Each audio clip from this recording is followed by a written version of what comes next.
Bom dia! Estamos de volta com as nossas reflexões matinais. Venham as águas. Nós estamos refletindo na carta de Paulo aos Colossenses. Estamos no capítulo 2 e ainda estamos aqui vendo os esforços de Paulo para convencer os colossenses desta obra preciosa e colocar a esperança no coração dos colossenses por meio da glória do Senhor. Ele está ainda trabalhando, trazendo a cada um deles que somente em Jesus Cristo há perdão e salvação. Hoje nós vamos ver mais uma parte desta obra. Capítulo 2, versículos de 11 a 14, que dizem assim: E nele fostes circuncidados com uma circuncisão não feita por mãos, para tirar a carne dos pecados, mediante a circuncisão de Cristo. E fostes sepultados com ele no batismo, e pelo qual ressuscitastes com ele, porque crestes no poder de Deus que o ressuscitou dentre os mortos. E a vós, que estáveis mortos em vossos pecados e na incircuncisão da vossa carne, ele vos deu vida com ele, perdoando os nossos pecados. E mediante o seu mandamento, ele cancelou o documento de dívida, a qual nos era adverso, tirando-o do meio e cravando em sua cruz. Temos aqui, então, a obra de Jesus. Primeiro ele fala, Paulo, sobre a circuncisão, que era um rito do judaísmo, que se tratava de uma pequena operação cirúrgica na qual se utilizava a faca na carne da criança do sexo masculino.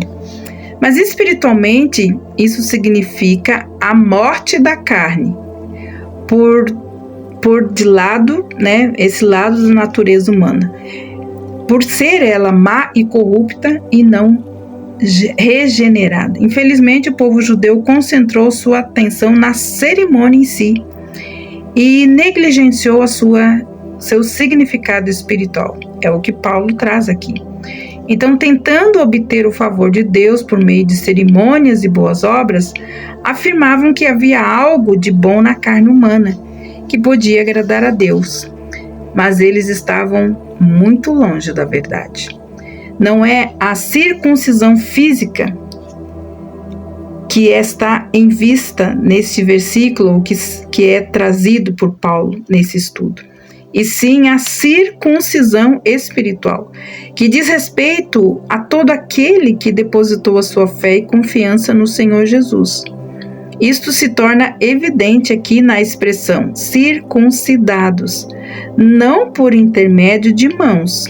O que o versículo ensina é: todo crente é circuncidado pela circuncisão de Cristo. O que é a circuncisão de Cristo? A circuncisão de Cristo refere-se à sua morte na cruz do Calvário. A ideia é que quando Cristo morreu, o crente também morreu. E morreu para o pecado, como nos diz Romanos 6,11. Para a lei e para si mesmo, como diz Gálatas 2,20. E para o mundo, como diz Gálatas 6,14. Essa circuncisão foi feita sem mãos, no sentido de que as mãos humanas não tomaram parte nela. Isto é, não houve nenhum mérito humano. O ser humano não pôde merecê-la. É obra de Deus. Assim pomos de parte o corpo dos pecados da carne. Em outras palavras, quando alguém é salvo, ele se associa a Cristo em sua morte e renuncia a qualquer esperança de ganhar ou merecer salvação pelos esforços da carne. A morte do nosso Senhor não apenas acabou com o fruto, mas também condenou e pôs à parte a raiz que o produziu, que é o pecado. No versículo 12, Paulo deixa de lado o assunto da circuncisão e passa para o batismo. Assim como a circuncisão fala da morte da carne, O batismo fala do sepultamento do velho homem.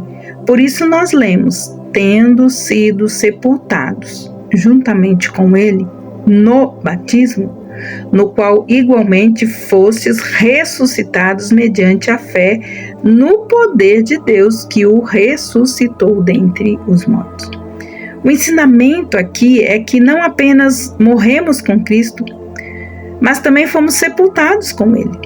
Isto é simbolizado no batismo.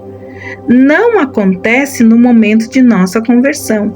É manifesto na confissão pública que fazemos ao entrarmos nas águas do batismo. O batismo é um tipo de sepultamento, o sepultamento de tudo quanto éramos como filhos de Adão. No batismo, nós confessamos que não há nada em nós que possa agradar a Deus, e assim afastamos a carne da vista de Deus para sempre. A história não acaba no sepultamento. Porém, não fomos apenas crucificados com Cristo e também sepultados com Ele. Nós fomos também ressuscitados com Ele para andarmos em novidade de vida. Ele era o nosso representante. Isso se dá mediante o quê? A fé no poder de Deus, que ressuscitou a Cristo dentre os mortos. O apóstolo Paulo agora aplica tudo isso aos colossenses. Então, antes da conversão, eles estavam mortos em suas transgressões. Isso quer dizer que estavam espiritualmente mortos em relação a Deus. Por causa do quê? Do pecado. Isso não significa que o espírito deles estivesse morto, mas que não sentia nenhuma atração por Deus. E não havia nada que eles pudessem fazer para obter, então, o favor divino. Não apenas estavam mortos nos próprios pecados. Paulo menciona também a incircuncisão da carne. A incircuncisão é bastante utilizada no Novo Testamento como referência aos gentios. Os colossenses eram gentios. Não pertenciam ao povo terrestre de Deus, os judeus. Viviam, portanto, distantes de Deus, dando vazão a todas as suas concupiscências. Mas quando eles ouviram a mensagem do Evangelho e então creram no Senhor Jesus Cristo, foi-lhes concedida então uma vida juntamente com Cristo e todos os seus delitos então foram perdoados. O que aconteceu aos colossenses foi que a sua maneira de viver foi alterada. A sua história como pecadores chegou ao fim. Agora, eles eram novas criaturas em Cristo Jesus. Estavam do lado do certo da ressurreição. Por isso, deviam dizer adeus a tudo que os caracterizava como carnais. Então, assim como aconteceu com os colossenses, aconteceu com todos aqueles que entraram na vida de Cristo e Cristo entrou em suas vidas. Então, a sua maneira de viver, a nossa maneira de viver é alterada. A nossa história como pecadores, ela deve chegar ao fim. E então, nos tornamos novas criaturas em Cristo Jesus. Então, se Cristo morreu, nós morremos com Ele. Se Cristo ressuscitou, nós ressuscitamos com Ele também. Amados, que Deus abençoe você.